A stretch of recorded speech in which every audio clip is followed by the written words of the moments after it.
But first, I thought it was too soon to talk about this yesterday, and I suspect some will not want me to talk about it today either, or ever, really. But what happened yesterday, please, what more do we need to shock us out of this ridiculous, so damaging virus hysteria, this paralysing fear? Yesterday, William Wall, a 14-year-old autistic boy, was found dead in bushland at the Yarra Ranges. He told his family on Tuesday morning he was going for a jog. Police say there's nothing suspicious about his death. It's just a terrible, terrible tragedy for his poor family. And in what I'm about to say, I'm not blaming anyone. I'm not saying if this was done or that were done, he'd have been saved. I don't think that at all. What I'm talking about, though, is a mindset. A boy's missing. His family's frantic. Friends, neighbours, strangers, desperate to help look for this boy, an autistic boy out in the bush in the cold, night approaching. All those volunteers, that's the thing we love about Australia. I mean, that's makes us feel like a community. It's important. But this is the message that police posted, telling those volunteers thanks but no thanks. And why? In line with coronavirus restrictions, at this stage, we do not require any assistance from the public. Now, those coronavirus restrictions are, you can't be outside, in Melbourne this is, you can't be outside for more than 2 hours, you can't gather in groups, you can't be out at night, and you can't go more than 5 kilometres from your home. Now, William's brother, his own brother, says police told him this. You can't search for your brother.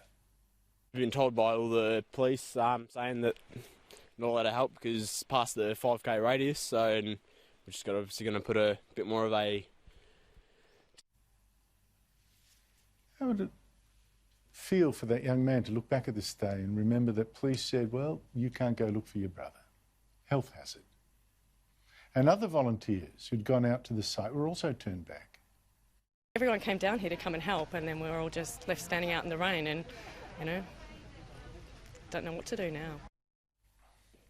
And the next morning, Inspector Jason Goddard twisted and turned on 3AW radio, said, oh, look, police had enough help, they didn't need more, blah, blah, blah, but could not deny that police did let these COVID laws change the way they searched for William.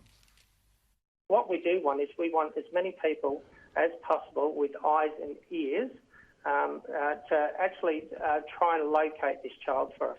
However, we're living in different times at the moment. We've got to be very conscious of the COVID overlay with this whole planning. So we're considering how COVID looks in regards to the search and how we can actually best use the public during this. Okay. It's different times. Can you believe this? Now, I'm not blaming this officer.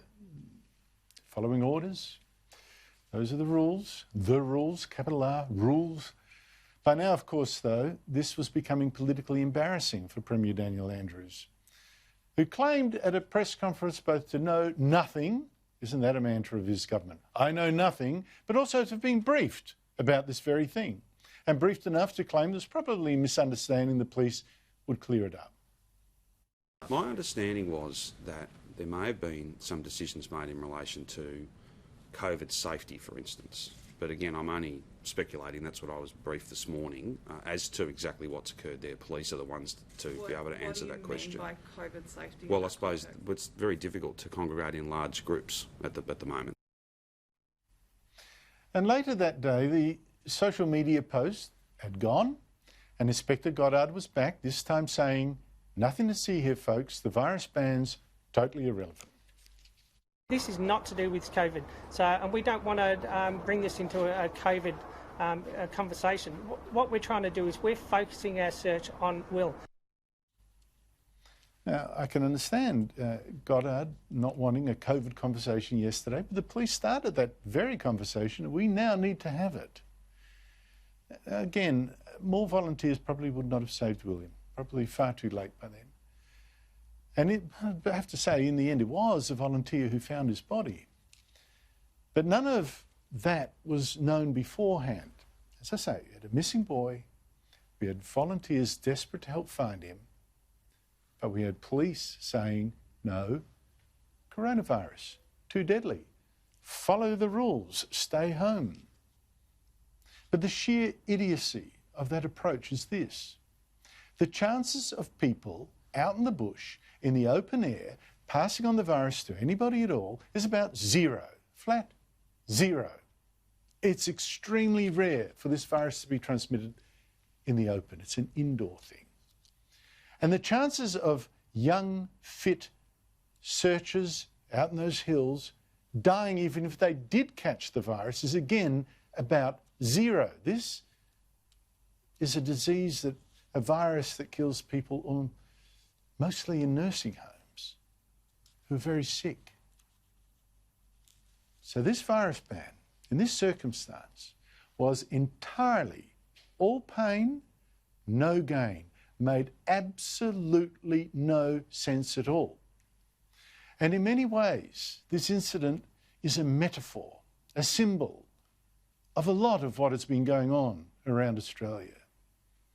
Pointless, utterly pointless bans, backed by over-officious police, causing huge harm, but saving nobody, while politicians say, look, we're here to save you. Follow the rules. And I know of some of the harm that's been caused by this attitude. I was told we had another suicide attempt just yesterday by a single person going crazy in the Melbourne lockdown.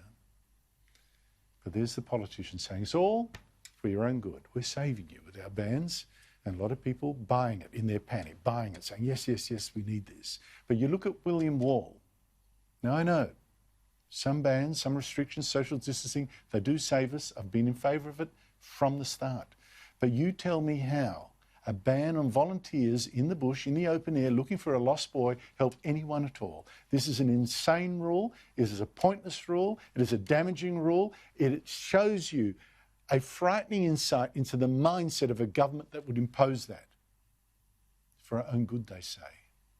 But it's not for the greater good at all.